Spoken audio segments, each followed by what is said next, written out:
next up. One more do say. Coming up. Yeah. Come on up now. Come on, can't stop me. Come on. You coming up. Well, hello everyone. Come on in and join us. Come on in and join us. We are live. It is time for House of Peach. We have a great show on tonight. We hope and pray that so far this week has been great. I know it's only Tuesday, but your Monday could have been stressful and today could be good. But we are here. So when you come on, do us a favor. Come in the comments and say hello. Tell us where you're tuning in from so we can welcome you, so we can acknowledge you on this evening. I'm April Anderson. Y'all know me already. I think my name is there. Okay, so you know who I am. I don't have to introduce myself. But look at my beautiful co-host. That's my sister, my friend. I love her. Hey, Howdy. How you doing? I'm doing great. This has been Good. a really good day. So Good. I'm good. I'm really like gotten over a hump of emotional stuff going on. So now I'm on the other side of it. It's good when you get revelation about things and you get Yes. understanding and clarity. And it's like, oh, okay. So now I'm good. I'm good. So I'm ready to move forward. So I'm good. How are you though? Good. I am okay, trying to get things in order. I have a birth coming up this weekend out of Okay. state. So this is actually going to be, yes, my first time flying out. So I am Without the super excited. boys?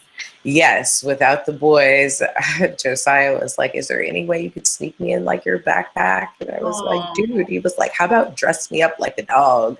Like, I don't know." He was like, "Put some ears on me, something, put me in the kennel down below. Just take me with you." oh. And how long are you going to be gone? So, like midweek, just a couple of days. But Okay. like, yeah, But it's I life mean, to him. but yeah, I was like, but I mean, it's gonna be. I feel like it's going to be quick. You know what I Okay. mean? Not a long drawn out. I'm excited about this birth. Near and Is dear. this your first one out of state? I think technically, yeah, because all my other. Well, I mean, technically, my first birth was in like New Jersey, and I was living in Delaware. But yeah, like this one to like actually fly to, yes, yes, Oh yes, my, how yeah, exciting. So then yeah. that starts the catalyst. That's the ball starts it rolling to you go doing more out of state. So then you come Absolutely. into Georgia next month. Yes. And then I'll be in Georgia next month. Yeah, exactly. Like, I think it just really sunk in for my husband when I was like, yeah, so I'm leaving this weekend. And he's like, wait, what? And I'm like, yeah, like it's time. And it's not like we hadn't been talking about this before, but Right. just the same as it is, I'm sure, like being pregnant, it like time flies by. And then like when it's time, it's like, whew, it's here. Yeah. It was like it's like that, having to travel. So yeah, I'm excited. I am excited to go, to Georgia as well for next month. So that'll be And like a guess nice little what? reprieve for me. I won't even be there. It depends on when you come in because she's due. So, for those of you that don't know, my oldest daughter is getting ready to have her third baby, my third grandchild. I know I don't look like I should be a Mimi, but I am. But she's due on the 26th, and I will be in Key West because I leave on the 20th. And so I won't Okay. be back until either the 25th or the 26th. She'll probably be delivered by then. You think so? I don't know. She doesn't take long. Hey, Jackie. I Hey, that's it. Carla. We Hey, did have that. We Barbie. did have that conversation, but Mhm. I was like, it really is just that I always ask, like, so how you feeling? You know what I Yeah. mean? Because honestly, sometimes that mother's intuition, or conversations, like I totally told Noah when to come. Like Josiah had a play on the day that he was due. And I was like, Right. I am not missing opening night on the first night that my baby has a speaking part. Right. No. So I was like, okay, so I at least need to get to this time. And so I was like, hey, babe, do this, do that. I did a little bit of this, a little bit of that, and I went to sleep. I woke up 1 o'clock in the morning, and then bang, boom. Right. Baby was here by 10:16. So that was better. So That really, I'm glad to hear you say that, because Cameron, the second grandson, his due date was my birthday. oh yeah. And they were giving me a birthday party, right? And I got to her stomach and I said, "Don't you dare ruin this birthday party. Don't you come out. You stay in." Well, she didn't go into labor. She came to the party. I kid you not, the next day, Yep. I got back to her stomach. I said, "Okay, baby, you can come out now." She immediately went into labor. Yeah. Right in the same day. Absolutely. Immediately. I was like, yo, that's wild. They absolutely listen. They absolutely listen. At the point in time with my first that they were, so actually that's funny that you say that, because so my oldest due date was the end of July, like July 30th, July 31st, something like that. And his father and I were like, yeah, no, I kind of think he's going to be like the end of June. And my mom was like, well, he better not be on my birthday, because her birthday is on the 27th. She was like, don't do it. Don't do it. Well, wouldn't you know that I was like, I feel like there needs to be a baby shower kind of early. So I threw one, or actually a good friend of mine, or a couple of friends of mine from work ended up throwing me a baby shower. We had it at a park, ended up getting rained out. So it was like most of like my friends and stuff like that came to this one. This was like June 13th. I ended up going into labor on the 24th. My grandmother had a baby shower planned for the 25th. My son was born on the 25th. My grandmother was like, I will never plan you another baby shower again in my life. Because who has a baby on their baby shower day? Wow. Hey, I cracked up laughing because I naturally went into labor. I didn't do anything. I, had been dilating a little early. I had a very healthy pregnancy, but for whatever reason, I went in, to labor when I did. And it might have been because we kept saying, nah, this is a baby that's coming at the end of the month, at the end of June. And that's exactly what happened. So get into existence. Exactly. Be careful what you say over, yourself and your babies, and how many you want and what you want and all that kind of thing. Because I know I prayed for all boys. That's exactly what I have. Well, hey, I'm going to say this clearly. I'm good. Don't need anything else. No more. I'm good. Now I let the kids, y'all do what y'all gonna do. I am good. Thank you, Nicole. She said, congratulations. Yeah, I'm good. I don't want. I don't see how women do it later in life and have babies later in life. Like, I'm at this stage now where I don't want to lug a car seat, a diaper bag, go through the whole potty training, getting up in the middle of the night. Oh my God, no. I travel too much for that. So the funny thing you say that, because that's exactly why I tell people I would be the most amazing surrogate. Because that's all the things that I don't want to do. But I will surely go through all of that extra just to be able to give someone the gift of a child, if you know what I mean. Because it's not mine. Like I can carry it for you. I would love to have a couple of surrogate moms on here, because I have some questions. Oh, we're gonna do it. Oh my goodness. I would love that, because I have questions about that. And I know how attached I get. And even though it would be someone else's baby, would have nothing to do with me, I have a connection because you in my body. Yo, you growing in my body. Most definitely. Yeah, but we need to do that. We need to do that. Charles said, listen. I'm all for it, because I feel like I have a whole lot of questions before I really decide that this is what I'm going to do. Everywhere that I've looked in the research that I have done, the women who have done it, like they speak very highly of it. As far as the experience is concerned, they are very real when it comes to that attachment or that feeling of loss. There's this one lady I remember reading, like she gets a dog for everyone. So she's got like 4 dogs right now. Like she started out with just a puppy, and then she was a surrogate like 3 times. So she bought a dog every time she, gave birth, just to kind of feel like she was still filling that hole. But I think it really depends on what your motive is or your reasoning behind it too.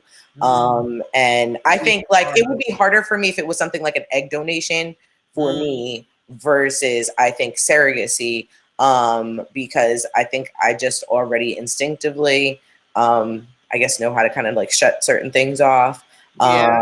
I think I can make decisions towards something without necessarily getting attached. But that's not to say that, I mean, I get attached to all my doula babies. I didn't even carry them.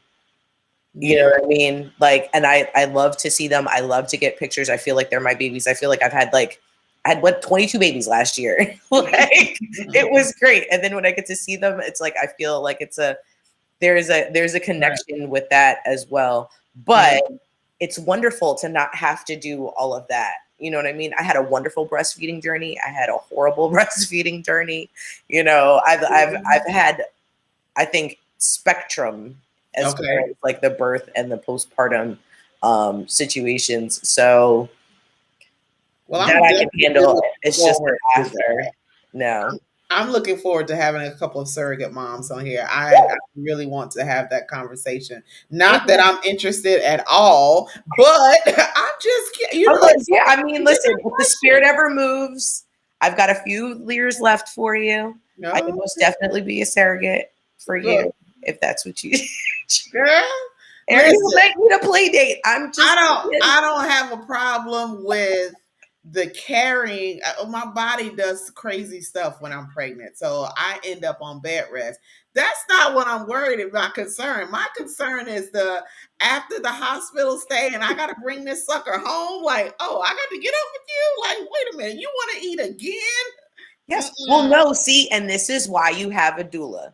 Okay. Why? Little shameless plug real quick, but I am big on postpartum period and your support system. That's the live-in people, as well as the people who are going to call, the people who are trying to come over, the people who want to see the baby, your mama, your whoever. Okay. Everybody has a job because they are your birth team at the end of the day. Okay. So I am all about teaching fathers how to be able to latch these babies while mom is sleeping, because guess what? If she don't sleep, then she cranky. If she don't sleep, then your pockets end up having to come out for that Similac. And I don't think you really want to do that.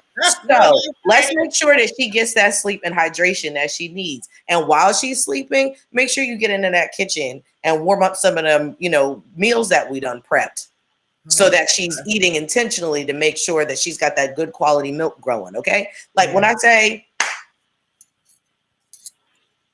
well, I'm going to say this. I don't know how we got on the topic of babies, but we're going to get off this topic, okay? Yes, we are.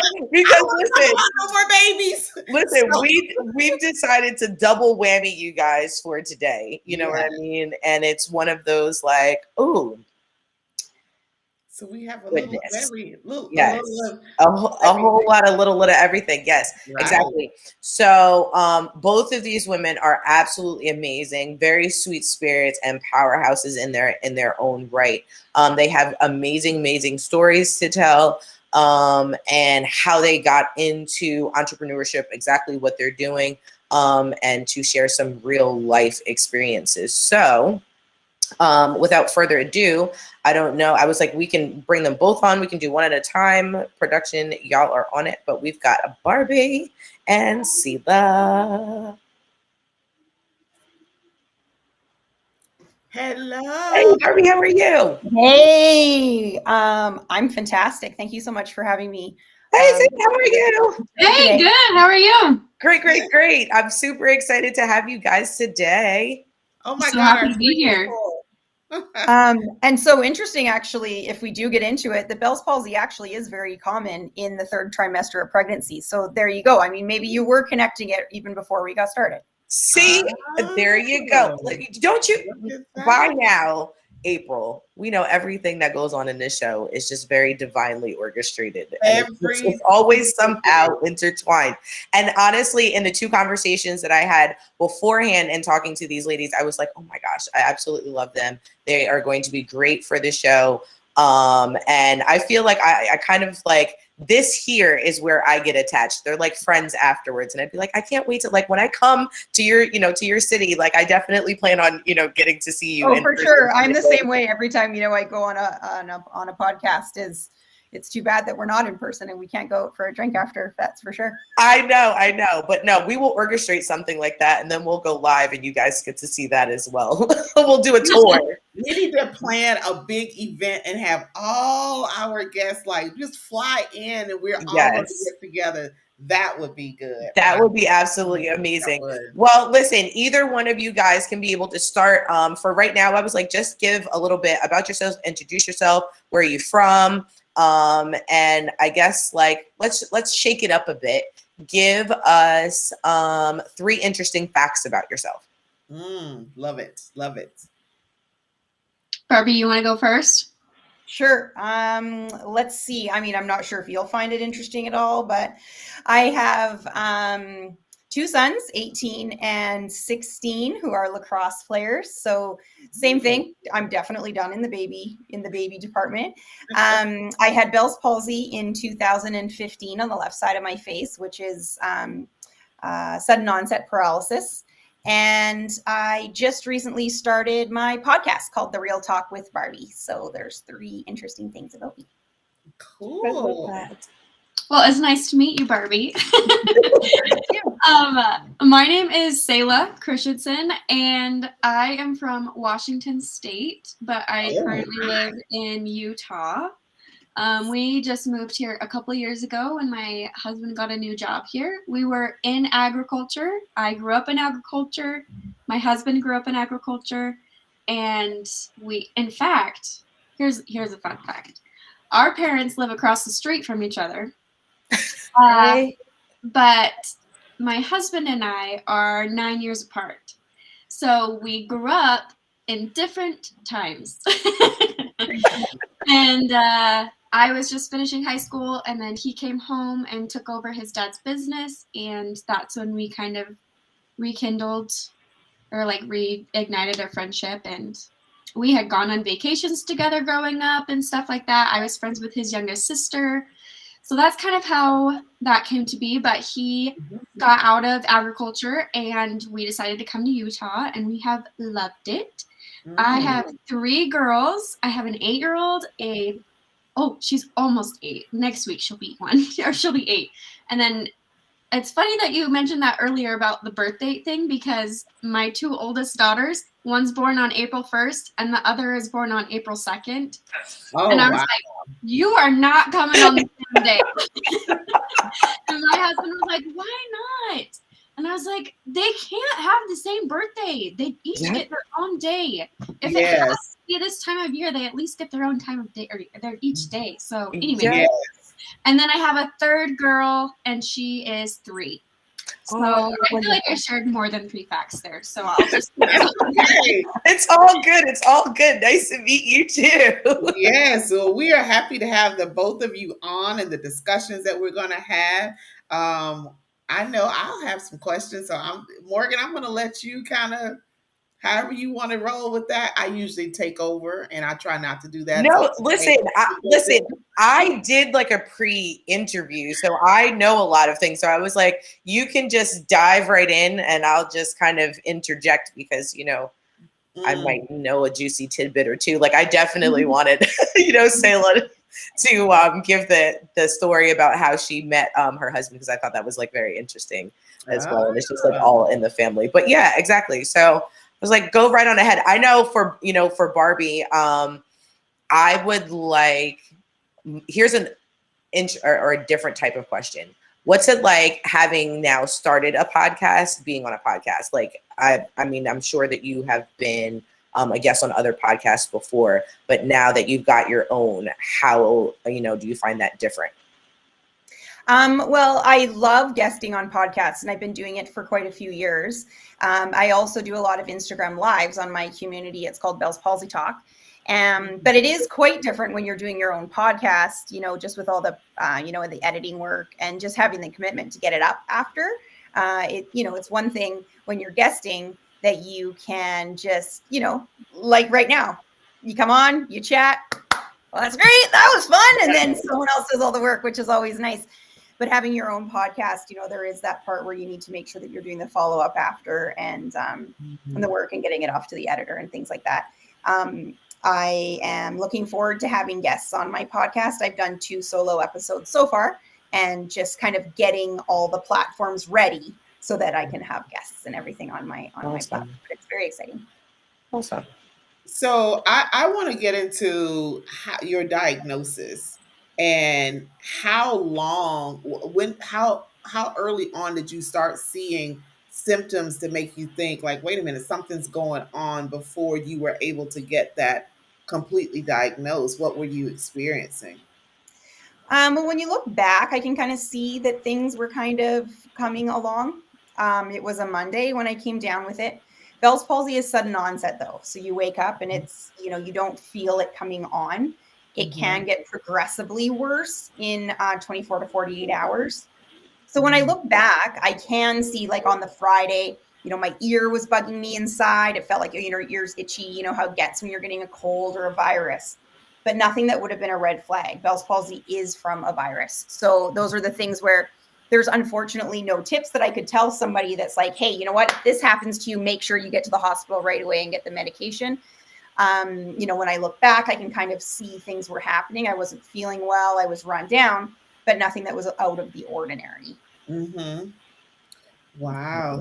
So you were diagnosed in 2015, you said, right? So how does it affected you since then? Because you seem like, hey, you great, you vibrant and all of that. Do you have moments where you are the symptoms? Because I don't know. I mean, I'm in the medical field, but I don't know a whole lot about the condition. So I don't know all the ins and out, the days in and day out, and how you would feel if you have your up and down days with that. So can you go into that some? Yeah, for sure. So I can just run through really quickly kind of the Coles notes of Bell's palsy. It is from a virus, a similar strain of the virus as cold sores, shingles, herpes, that kind of virus. And what it does is it attacks this nerve right here on the side of your face. The main nerve is the 7th cranial nerve, it's called. And all the nerves on this side of your face and this side of your face are a perfect spider web. So if it attacks this one, then it's only on this side. So basically what it does is it paralyzes that, it damages the nerves, and then they will slowly come back. Some people just, 4 to 6 weeks, totally fine. You wouldn't even know the difference. Some people get impacted with synkinesis, it's called, and that's what I have. So if you do look at my face when I'm speaking straight on, you can see that my mouth is not perfectly symmetrical anymore, and my eye gets a little bit active here. That's called synkinesis. So the nerves didn't grow back properly. And some of the nerves say that grew back to the eye, they think they're a mouth nerve so that when I'm talking, they're active. So that's what synkinesis is. And those are the kinds of things that, can affect people. Now, I am very lucky. I came back they figure 85 to 90%. Like you say, a lot of people don't really know unless I point it out. But yeah, there are effects, on my daily life. Of course, it's hard sometimes. Pictures, I do miss my smile like I used to have that was perfectly symmetrical and things like that. But I am very grateful that I did come back as much as I did. A lot of people don't. So, I choose to see it that way. And then I also choose to, speak out. I have, like I said, on Instagram, it's called Bell's Palsy Talk. And I have people, other survivors of Bell's palsy come on and tell their story, which is very empowering to use your voice that way. I can imagine the effect that it has on you emotionally, because you were once where nothing was wrong, and then all of a sudden this has come, and so it's changed everything. Do you find, how are they, the community, the people out in society when you go out? Because I know, people look or say something or however. How has that been? For me personally, I haven't experienced it too much. When it was early on and I was still in recovery, I would get people like you know, when you go to a party and they've hired a photographer and they're posing or whatever, and they'll say, "Oh, smile, come on, how come you're not smiling?" And until I relearned a smile, I didn't smile much, because your face, you know, so you need to learn how to re-smile. You know, I smile more with my mouth closed now as opposed to my mouth open. And a lot of people are very, very traumatized by things like that, by comments like that, or, you know, "Oh, what's going on with your face?" or "What's wrong?" And a lot of people in the communities that I'm involved in, you know, mostly online, they are very affected by things like that. So it is something that is, you know, for us in general to just be aware that those things are out there, and people do Yeah. have facial paralysis. I know Right. also there's a big movement for a lot in Europe where they have, I shouldn't laugh, but they do have issues where, because your speech is that sometimes, you know, if you're out at the pub or something, they'll think that you've had too much to drink when you haven't. And so some of Oh, them, yeah. yeah, will have, you know, cards, or I think it's a card that you can show them that you say, you know, "I have this condition that, you know, that affects that." So those are the things that are starting to come up, you know, just to make people more aware, because as you said, April, earlier, even people in the medical field, it's not that common.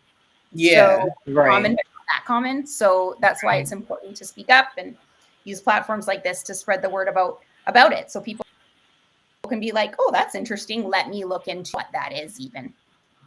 Right. And it's funny that you were talking about the seventh, and I'm not going to get too deep in medicine, but I love it. I was just teaching my students today about the seventh cranial nerve and how it Oh, does funny. spider web out and where it leads to in the different areas and the 5 branches there. So to hear you say that, I was like, oh my God, I was just talking about That's that funny. today with my students. So That's wow, funny. that is, with the way society is and the way people are, you know, some are not as understanding, but it's good to raise awareness about things, because there are different conditions that come up or situations where people need to know so they don't make assumptions. So I never thought about the, you know, having the card say, "Hey, I have this condition," because I would, Mhm.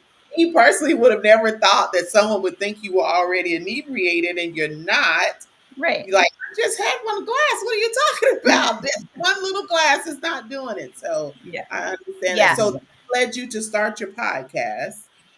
Yeah, so in COVID, I really missed, so I used to run dance competitions with my mom and my sister, and we had to close down during COVID, and I really missed being on stage. So my husband said, "You know, why don't you start, you know, talking about Bell's palsy?" So I did, and I really enjoyed it. Now at first I was doing videos, and then, but what was happening was they weren't live, and the editing was really holding me back, because then I'm sure you guys have all experienced that, where you're editing it and then you're like, "Oh, I don't want to look at myself. I don't want to hear myself." And then it never got done. So the Instagram lives was a great way for me to be live, to have an audience, for people to tell their stories, and then it just posts right away.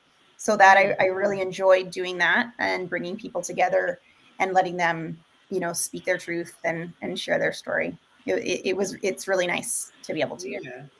So how often are you on with your podcast? Do you do that once a week or a couple of times a week?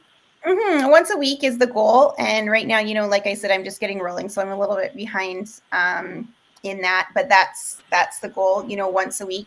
Now with the podcast, I've kind of progressed on to just to talk about real topics. What I was finding is I was talking about Bell's palsy, but I was wanting to talk about somatic healing and self-care and all those kinds of things. Mm-hmm. So in the podcast, we'll talk about, you know, more wider topics, which Yeah. hopefully people from the Bell's palsy community will take advantage of as well.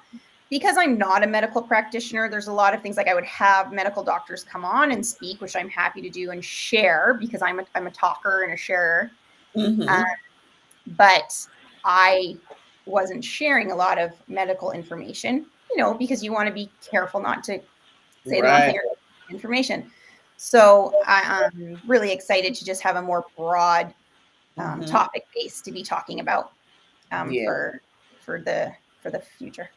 Well, that's what Morgan and I we find that our show we do that on our podcast. We have a topic and then one thing leads to another, and before you know it, we've like branched out into other things. And before we have so many things that we're talking about. Like today, we started out talking about babies, and now we're going Bell's palsy, and we're going to move on to Sailor and what you know. So all of these things, I I, I think you get more engagement when you are just open to what you to yeah talk about what you need to and what you purpose to be on there, but being open to discussing other things and just kind of going with the flow with that. So Yeah, Absolutely. absolutely. And I don't know if you see the screen, but we have someone watching on the show who actually has Bell's palsy. So Yeah. this is that's fantastic. Hi, Teresa. And that is where I do want to make sure I'm not sure how long my turn is. So I just want to make sure before we move on to kind of maybe talk about a couple of the things that would signal a person to be like, hey, you know what? You have Bell's palsy, because it isn't a condition that you have time. It's not something where you're like, oh, okay, well, if I have Bell's palsy today, I'll still have it next week. So let's put it off and do the laundry and do everything else for everybody else before I get this Right. checked out. Bell's palsy is sudden onset. It'll cause drooping in the face. It's paralysis. So your muscle is getting paralyzed. So some people do think they're having a stroke, but the rest of your body is not affected. It is imperative that you get to the emergency room like now, like right away, because the sooner that you get the medication, which is antiviral medication and a steroid, such as prednisone, then you can slow down the damage that's going to happen to your face in the nerves. And that is something that I always make sure I say, like, there's no, oh, let's wait and see. Go immediately and get the medication and take the medication, then kind of do your research about everything else. There is a book called Fix My Face, and it's put out by the Foundation for Facial Recovery. I can send you guys a link to kind of post that. And it is a book put together by 5 medical doctors. And so it has all that information in it. There's lots of Facebook groups, like on any topic. There's lots of Facebook groups. There's lots of support out there, but you really need to be careful about where you're getting your facts and your information, especially about something like Bell's palsy, where the medical doctors and especially general practitioners don't have a lot of information. So, that is something to make sure, I always make sure to share. If you think that it's Bell's palsy, go to the hospital now, and especially as in, oh, it'll be fine, oh, I got stuff to do, but it's not something to mess around with. Yeah. Teresa said she thought it was a stroke, and her first thought was her mom is going to kill her for stressing so much. She may have had a stroke. Oh my goodness. Well, so it is generally brought on by stress, as any virus, of course, not caused by the stress, but the stress suppresses your immune system. And it is quite interesting to me. Every single person that I've talked to that's gotten Bell's palsy, it has been a stress coming from not using your voice or standing up for yourself. And being in a situation in life, highly stressful situation in life where you're doing everything for everyone else all the time and not using your voice or standing up for yourself. And, Louise Hay, of course, first thing I do, Google, metaphysical reason, why is this happening to me? Is, the anger, and you're not using your voice. So what happens? Your mouth gets paralyzed. So fascinating. And, something to not mess around with. It's stress, and we need to take care of ourselves first, so that we can be there for our families and our kids and everything. Was it like a stinging sensation or like a pain or anything like that? Some people do experience a little bit of pain. If pain does come on, it is possible that it's something else. Bell's palsy is not isn't painful. Okay. But it's a virus, so you can get like your ear can kind of hurt and stuff. But it's paralysis. So it's basically like my sound side, like my good side, felt puffy. This side, the paralyzed side, starts to droop, right? So you don't feel anything. Honestly, it's paralyzed. Like you can't feel it. So that's where people think that it's a stroke. Wow. You said something that really just stood out to me. You said about it being stress really affecting it. When you don't use your voice and speak out, then your mouth gets paralyzed. Do you hear how profound that is? If you don't use your voice, now you're going to be paralyzed. You can't use it at all. So that is good to let people know. You got to speak up for you. You have to learn to say no. Like Teresa, she's stressed out with her 501c3 and all the families that she's trying to help. And kudos to you for that. But we don't do that, and we don't realize that it affects us in a number of ways.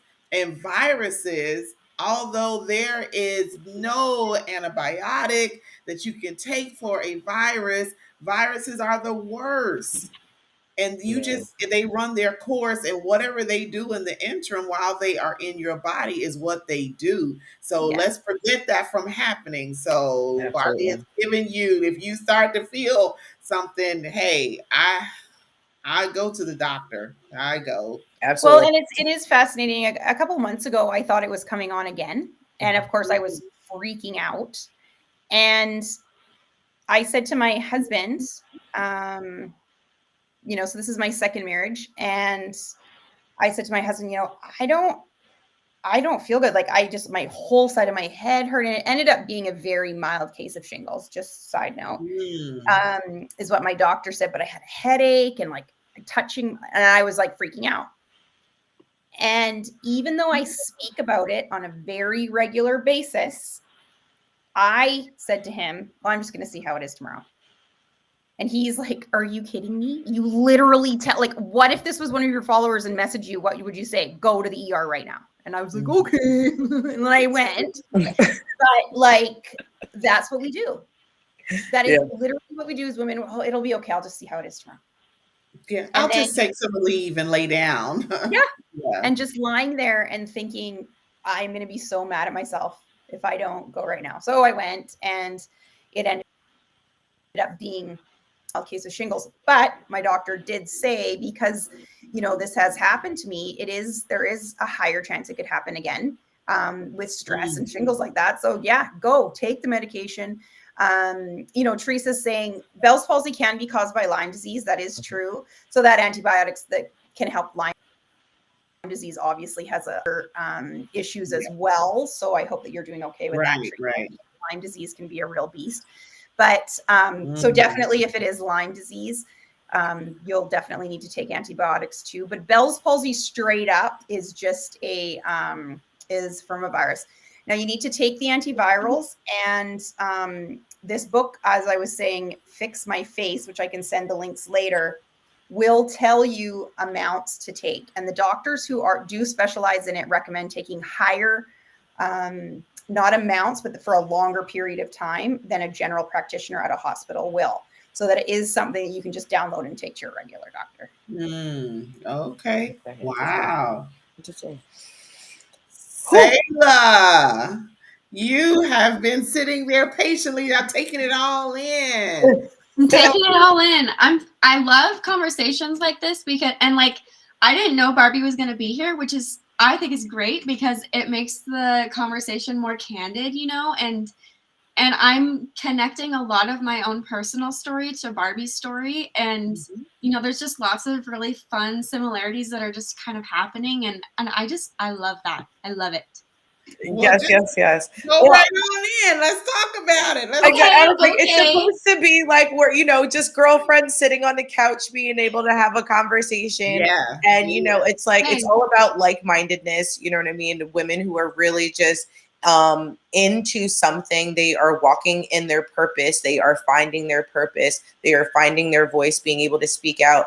And as much as this is, like a podcast that centered around entrepreneurship, it also really is about the whole self.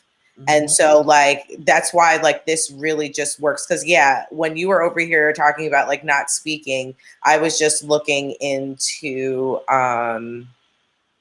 what is it? It's the it's like a full body chart or something like that just recently. And it was like, so I'm a manifesting generator, and how like a lot of like what goes on is felt in my gut, and, you know, like my sacral is at all of this stuff. And I'm like, holy smokes, like that makes a lot of sense as to why, you know, I feel certain things, why like I'm definitely that one that keeps all the cortisol right in my stomach with this pouch because I stress, like, you know what I mean? So all of these things. So I appreciate and thank you at least for saying that, because I was like, you get the vibe. I'm glad that you feel welcome.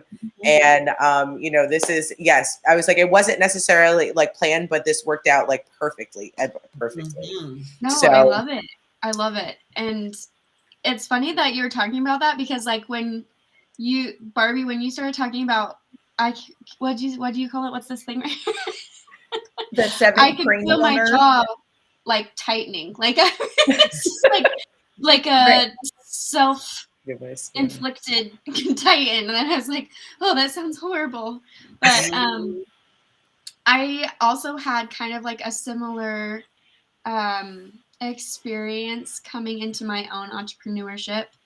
My first daughter is bilaterally deaf, and when I was 19, and so I was really young, and like kind of like yours was, it was like really just like sudden. It was just like in one day, my whole kind of like the whole existence of my future looked differently, and the whole existence of my daughter's future looked differently, and that was really hard to like try and grasp. And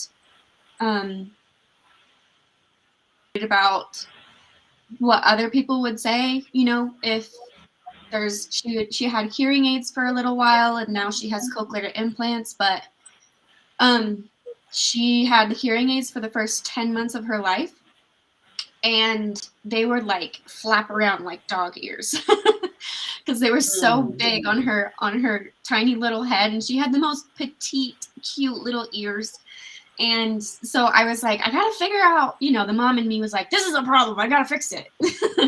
So I was like, what can I do? And so I, like, those little nylon headbands had started to become popular at that time, so I started making them, and they held them on just like so perfectly. And so that was my first entrepreneurial like experience. Was I just like loved making things, and not only was it like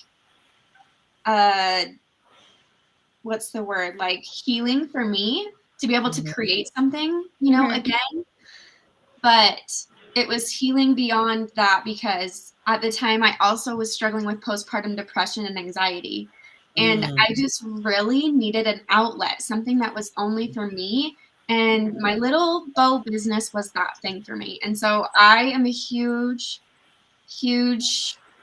what's the word, supporter of mothers getting that team that you were talking about earlier before the show, just because like that after the postpartum period is like is just as critical as the prenatal period. And if you don't have that support, if you don't have that like a plan of something, that process is so much more difficult than if you have a process or a plan and like people around you to support you and stuff. And so I found that in my business, and I found community and like my customers and stuff, and like I loved seeing other kids with my bows on.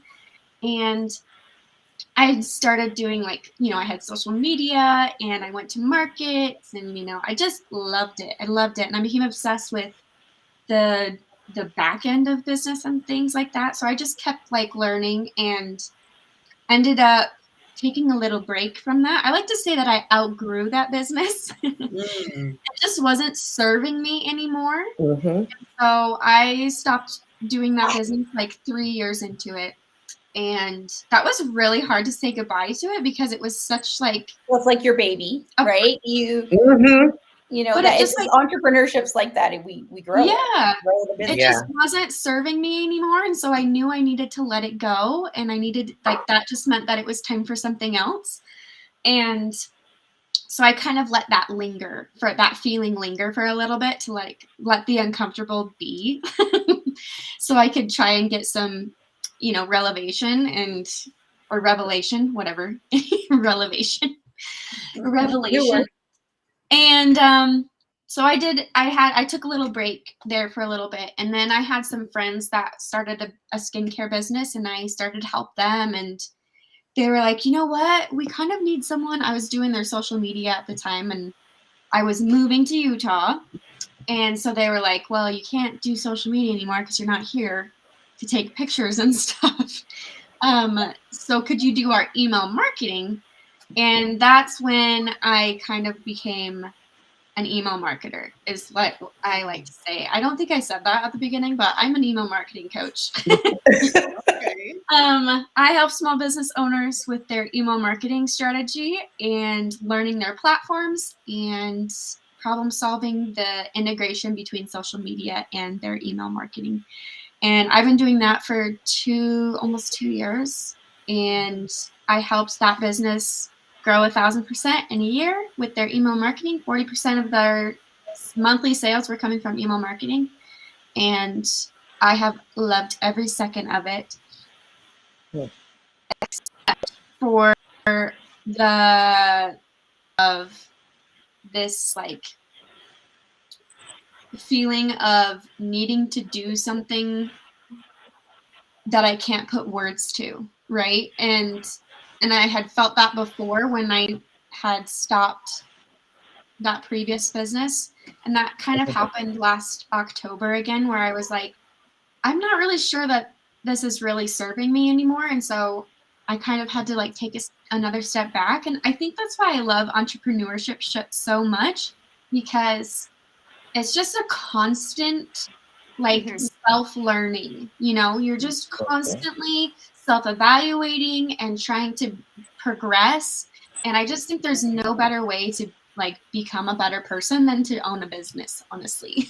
I don't know if you feel that same way, Barbie, but like I feel like I have grown so much as an individual in the last, like 9 years as a business owner than I have, I mean, before that I was a teenager, so you absolutely learn so much about yourself because and how to count on yourself, because my mom, my parents were both entrepreneurs, and my mom was an entrepreneur, and like I said, I worked with her for a big chunk of my career, and she calls it fly by the seat of your pants university. So entrepreneurship really is like that. You're not ready, like it's like motherhood in a lot of ways too. You can read everything that you want, and then you throw yourself in there, and it's your own personal baby.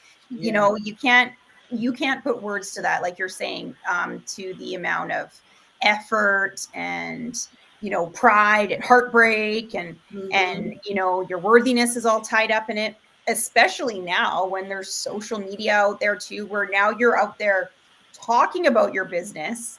So if you do fail, whether you choose to see it as a failure or not, now everybody sees it happening. So there's so many different levels to it now, and it is definitely something that it's a lot harder to be vulnerable in that way now because of that fear of failure. And I've kind of had to adopt this mentality of this whole experience of life is just an experiment.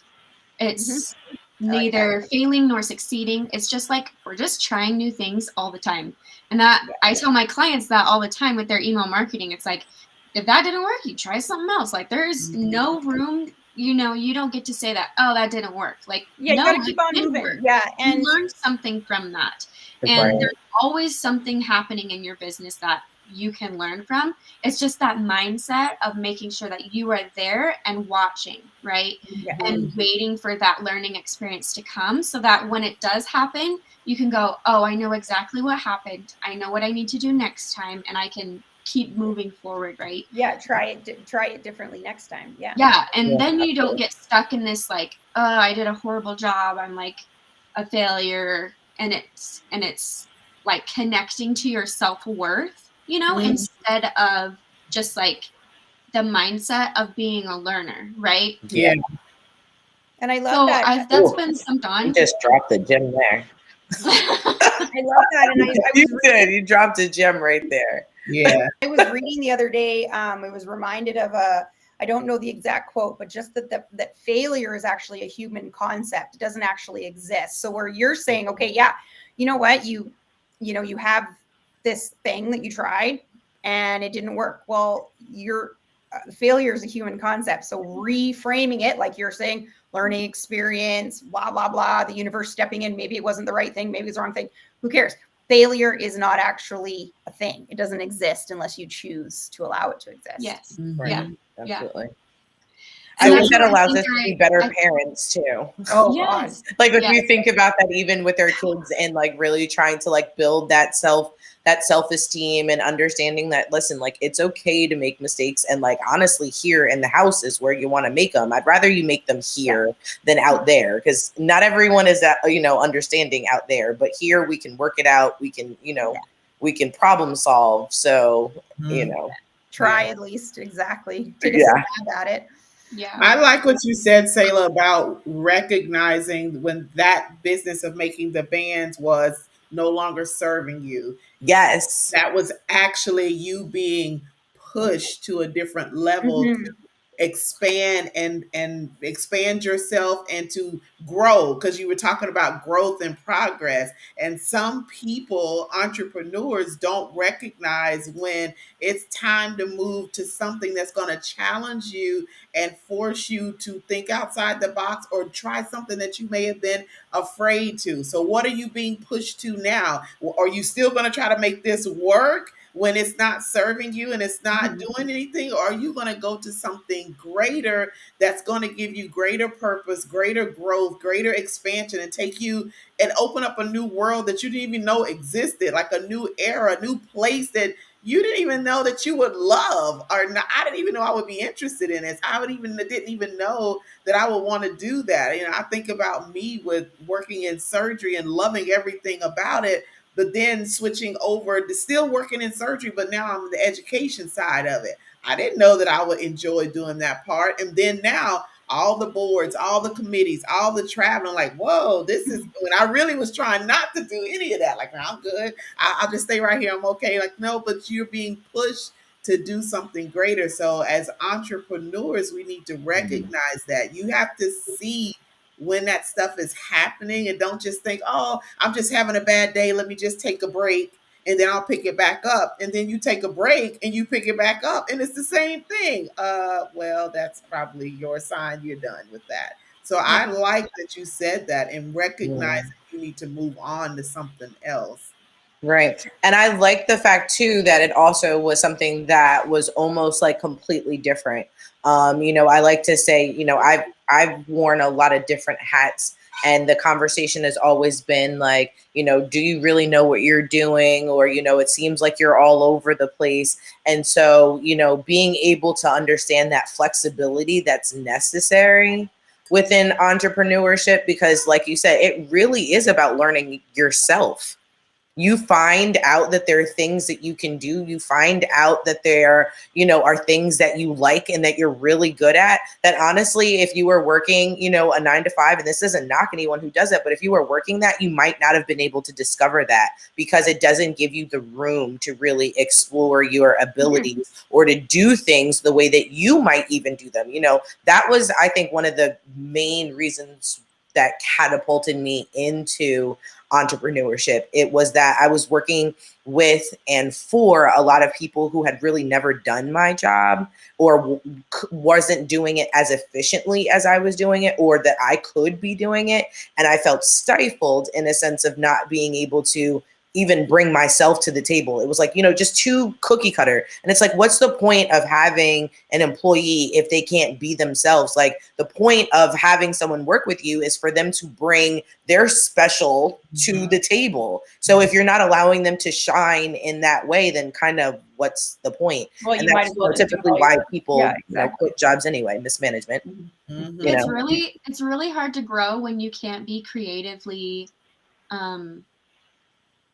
mindful, and especially in a 9 to 5 that's pretty constricting. You have, I have this thing I need you to do, and then this thing, and it has to be within these guidelines, and I really do believe that that the natural human tendency is to create. And so when we're limiting that, I think it really does have a direct link to like our genuine happiness.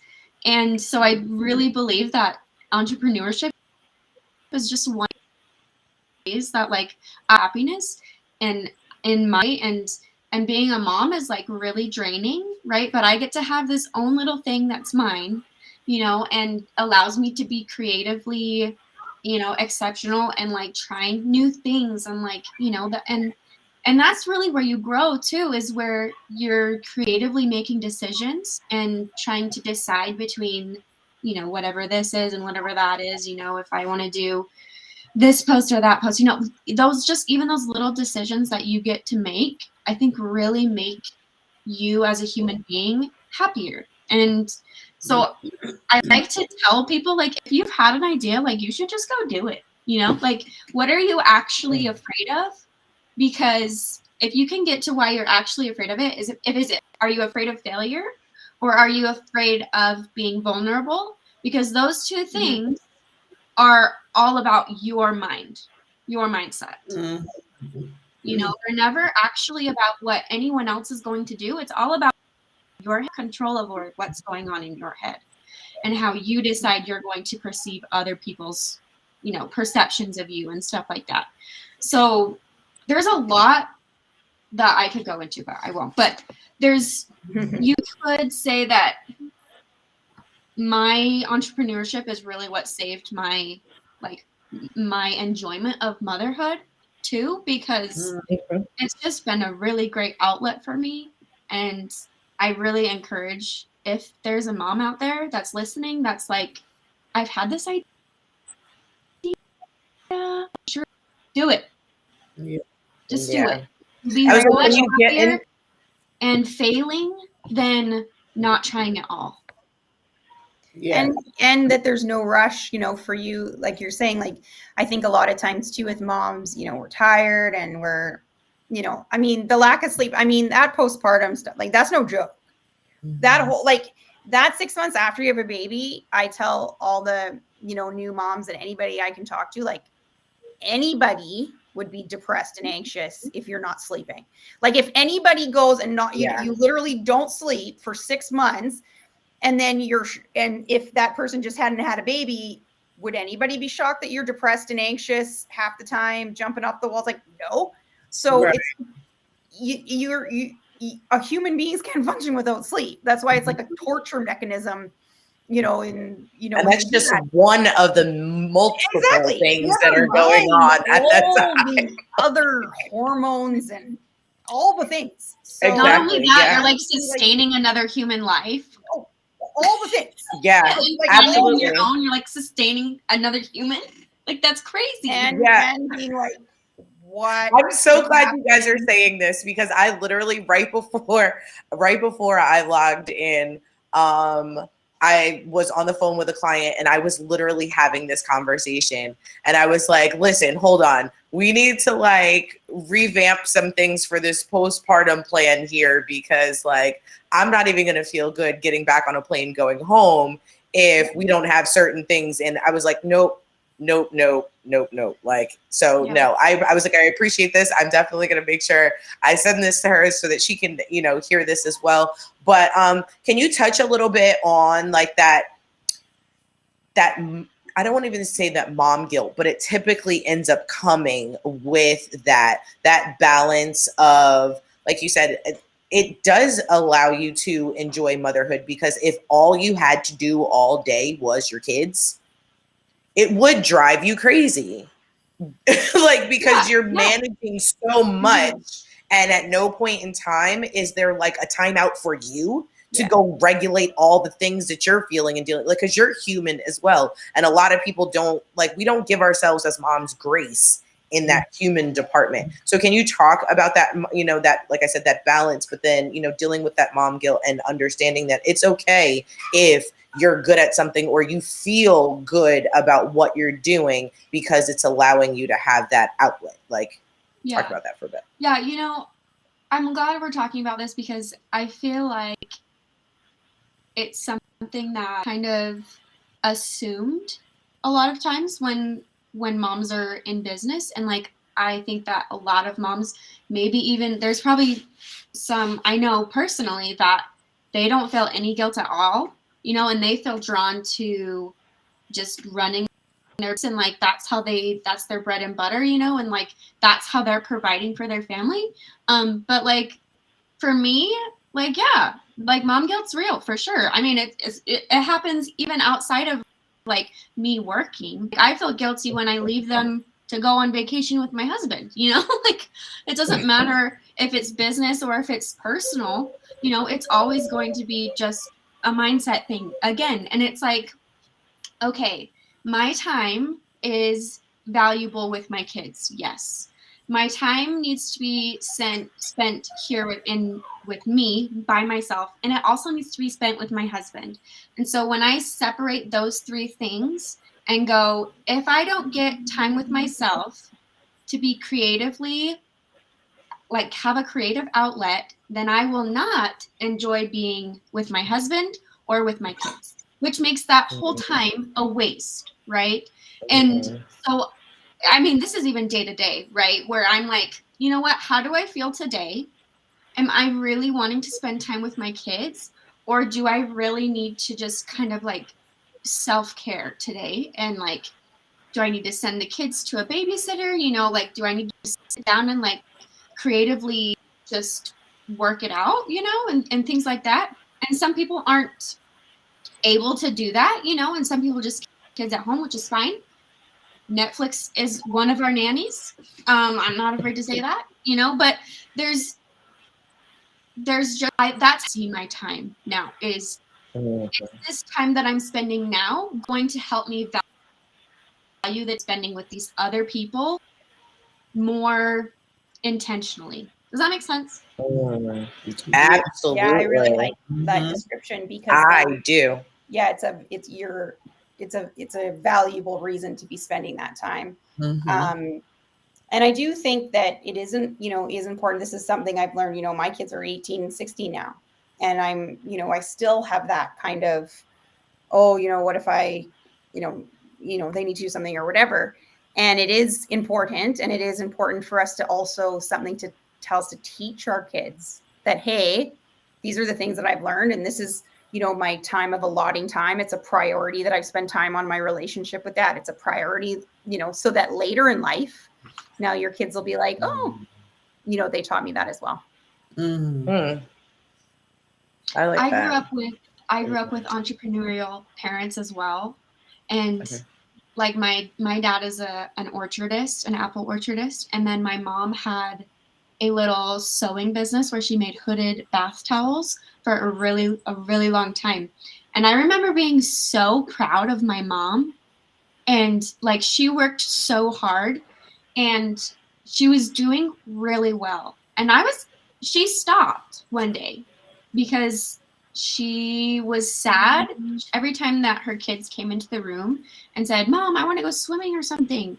And she was like, I've got to work or something. She felt bad about it.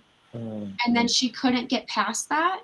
And I kind of like, now that I'm a mom myself, it kind of hurt me a little bit that she couldn't work through that herself to be able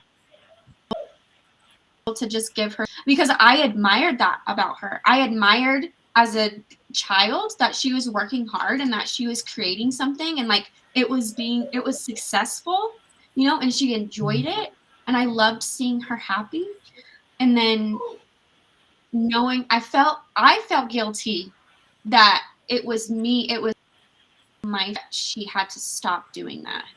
And so that's kind of been something that I've had to be very vocal about to my kids, you know, and say, hey, this is why I like to work, is because it makes me feel good because I'm helping other people and I'm, you know, I can create beautiful emails and, you know, it's like, that doesn't sound very fun, but I do enjoy it.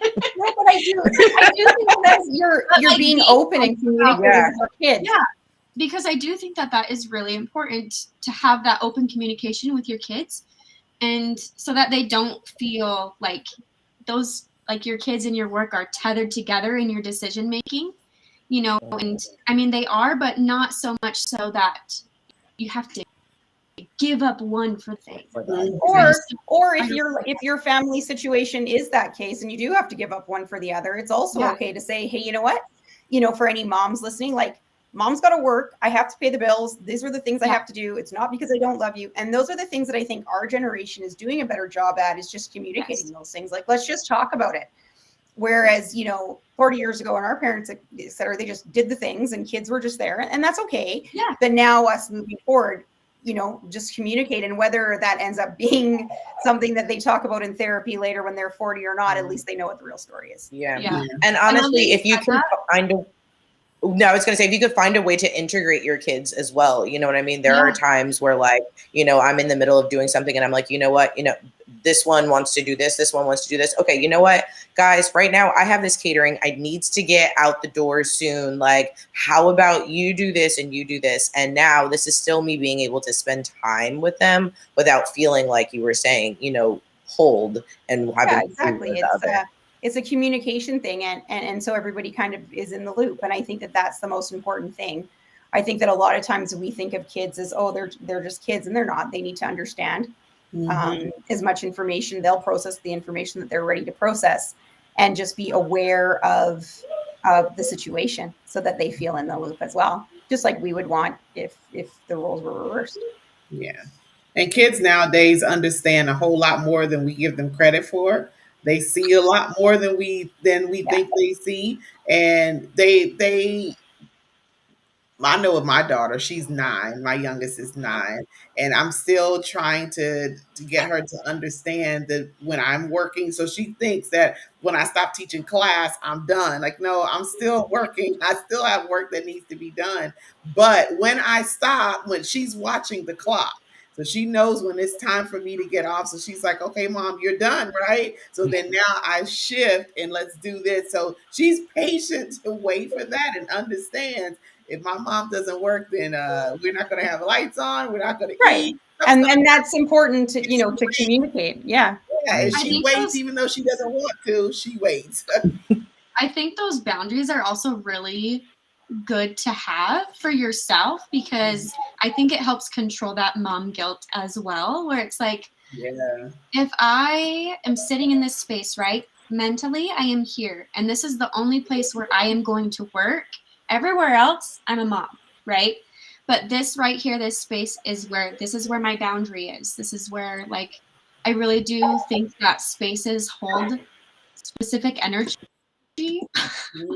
This is my space to be creative, because I have built it to be that way.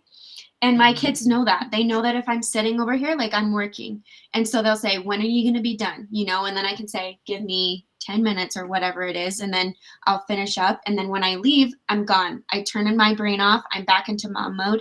And that really has helped me, because before, for like 6 months, I was doing work at the kitchen counter, and it drove me crazy. It drove me crazy, and probably my kids as well, because I was just constantly, like, switching sides of my brain, business and then mom, business and then mom, and then business for a little while. And then, like, it would just agitate me so much that I'd, like, you know,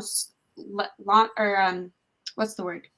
Lash out. I would lash out at my kids because they were interrupting what I was doing. And that makes it really hard. And so having those boundaries, just even for yourself, you know, or like those visual boundaries, like my little space right here for your kids to know, hey, mom is working. And I've found that to be super helpful in how I mom guilt as well. So yeah. I like that. I'm going to incorporate that, because I was the one that would, after I'm done here, I would unplug the laptop and I would take it in my bedroom, because I'm going to sit up and I'm going to work on some stuff. So then now, not only is my office space, my office space is where I work. I work in the room too, where she sees that as, I'm going to come in here and hang out with mom, and the mom is still sitting on the computer. Yeah, they feel like they're being ignored. So I do like that kind of mental. Yeah, mental absolutely, idea. absolutely. I'm going to incorporate that as well. Oh my. All right. Well, Any last moment? The time just runs by so quickly. Before It you know does. on here over an hour. What last minute nuggets would you want to give to the viewers today, Barbie? I'm going to start with you. Well, I think just to like kind of sum up a lot of what we've been talking about today, in motherhood and entrepreneurship, is just to give yourself a break. Give yourself a break. You can't do all the things for all the people all the time. Use your voice, stick up for yourself, say when you need a break, and give yourself a goddamn break sometimes. I know You're doing fine. You're doing the best you can. You talking to me because I'm working on that. I'm doing a little bit better, but I am not there. I'm like the worst on myself. Sayla, what would you give to those watching today? My last little bit of advice is to take the leap. Be vulnerable, be yourself, and in yourself. Because if you can't believe in yourself, then there's not really a place to grow. That's where the most individual is, when you are working towards more confidence and understanding what makes you tick. And I do think that entrepreneurship is the best way to do that. Yeah, I love it. I love it. Well, it was such a pleasure having the both of you on. Thank you so much for being with us this evening and sharing all this good information that I'm going to apply to myself starting today. So when I'm done here, I'm shutting this laptop down and this deuces. I'm done. Yes, awesome. That's what I'm going to do. Because I was like, oh, I need to get this done. Yeah, I'm not doing that. It'll be there tomorrow. Yeah, it'll wait. It sure will. So it's been great. All right, y'all, we're going to have to close out this show for the evening. Thank you so much for joining. If you have not subscribed to the House of Peach, that QR code is there on the screen. That way you'll know when we're live. You'll get all the info on us and where we will be and what's going on. We don't want you to miss out. Share this so people will know. If you are a female entrepreneur and you haven't been on our show, we want you to come on. We want to have a conversation. You see how it is. We're like laid back. We have a good time. It's like girlfriends just sitting having a conversation. Get your wine, get your coffee, your tea, whatever you want. I have tea right here. Your water, whatever. And come on, and we're going to have a very great conversation. So join us again on next Tuesday at the same time on all of our platforms. See, we have people from all over the United States. Well, actually, all over the world, because we've had guests from multiple countries come on. So we're not limiting ourselves to the U.S. There are other places, other female entrepreneurs and women that are doing great things that we want to highlight and bring them on. So have a great rest of your week and a wonderful weekend. And we will see you back next Tuesday at the same time. See you later. Thank you, guys. Thank you so much for having me. Yes, thank you so much. That was wonderful, ladies. It was really nice. You too.